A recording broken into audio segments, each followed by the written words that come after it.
I'm working on now. Just getting some stuff sounding nicer, really, in general. Just getting a bit more flow back into these hands. I've had a lot of live playing specific stuff and haven't spent much time actually just practicing. So one thing I want to get down is actually Eric Gales uses this a lot, guitar player, where he will use like minor pentatonics but in groupings of 5. So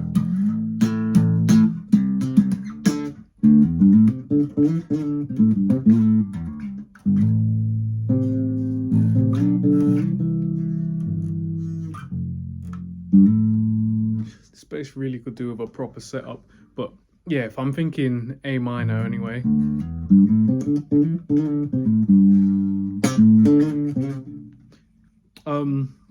he just has this kind of phrasing of like groupings of 5 going down. It's a really nice feel. But I want to get it nice to the point of like each note articulated out and build that up at speed. So I'm just at the moment, start of the journey, going through getting this down technique wise so that this can come out fluently in my playing, and that accenting the first of the 5.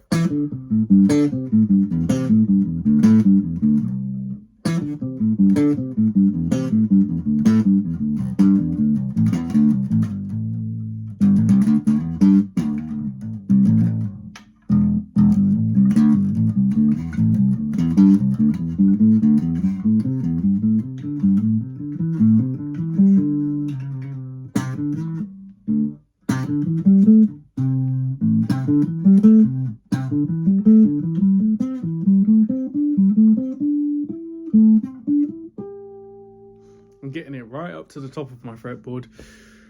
Just getting more familiar with those shapes, really.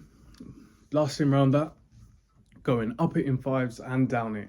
Eric Gales uses it pretty much always going down, but it's nice to have the option. So this is kind of really where I'm working right now to get some of this out. And also just actually having these shapes and frameworks kind of planted and cemented across the whole neck.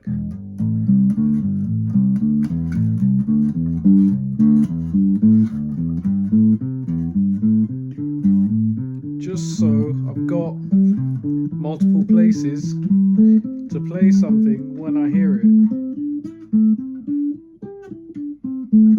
You can hear my bass needs setting up because my high notes are a little bit sharp.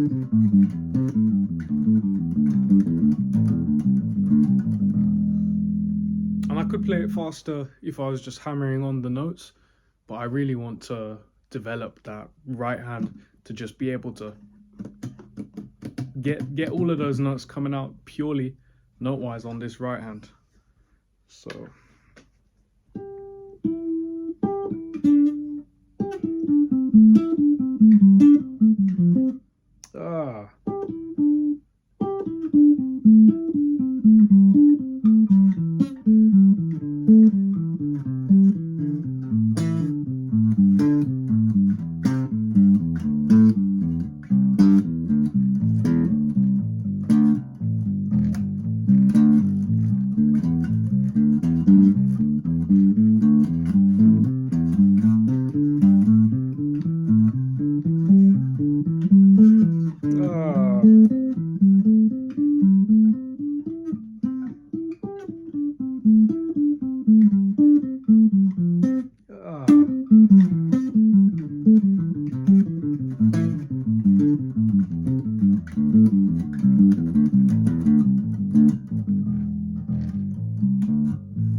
started playing through.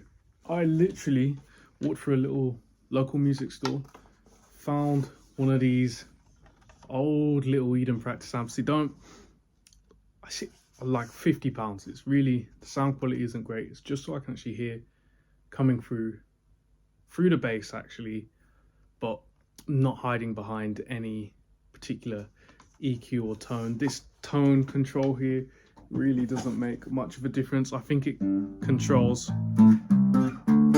a little extra tweeter in there.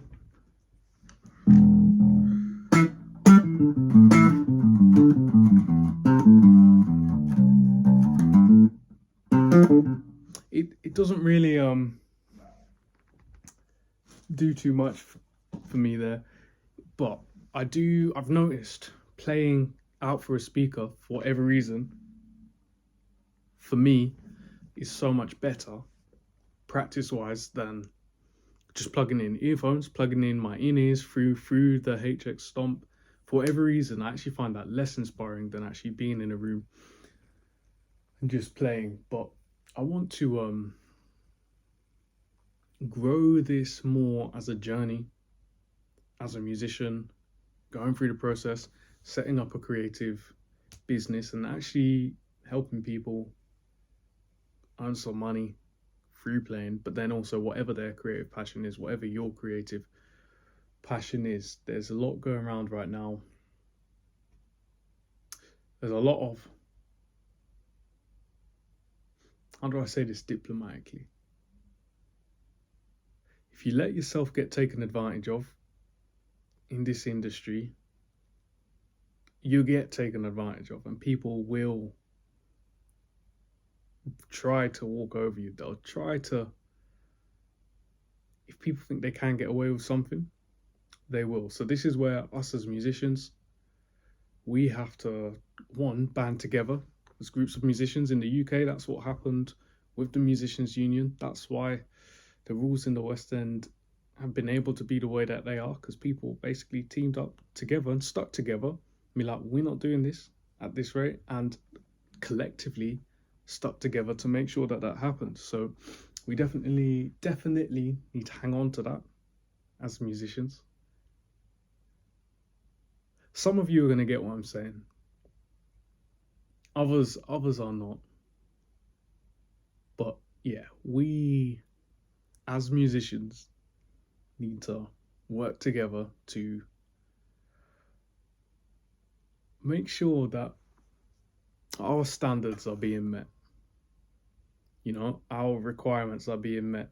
And for as long as people are going to make concessions, and there's always going to be someone that's prepared to do something at a rate that's not acceptable at a particular standard, then we're going to be working ourselves backwards and doing this race for the bottom mentality. There's no point competing on being the cheapest. It's a losing game for everyone. So yeah, let's make this fun. Whether you're doing this for a career, whether you're doing this just you know, to hold down bass in your church, let's be together as a community, and let's be clear about expectations, both for ourselves but also for other people, for rehearsals, for how things are supposed to run. And let's not let people, don't let people walk over you. Don't let people try and tell you that one thing's okay, because I guarantee you in other places within that same company, that same organization, other roles within that field, company, place you're working for, those things wouldn't fly for that particular person, or those particular people, or those particular roles. So yeah, know your place, but let's start holding people accountable, man. We can't let people think that we're just going to do any and anything for the sake of getting a job. So yeah, clout is great. It does help you get more work, but there comes a certain point where you have to stand on what you stand for and what you believe to be right, and make certain decisions accordingly. But yeah, that is my rant for today. This is me stepping into a little bit of a different role with these videos, I just want it to be a lot more, I want to be a lot more real, a lot more relatable. And yeah, we'll see if you guys interact with that or not. I've been MIA. Okay, so I'm building into 2024 now. We got all guns blazing. There's a few exciting things on the horizon and some big changes coming my way, but all of that for another time. Keep up the practice. Let me know what you guys are practicing, and yeah, see you in the next video.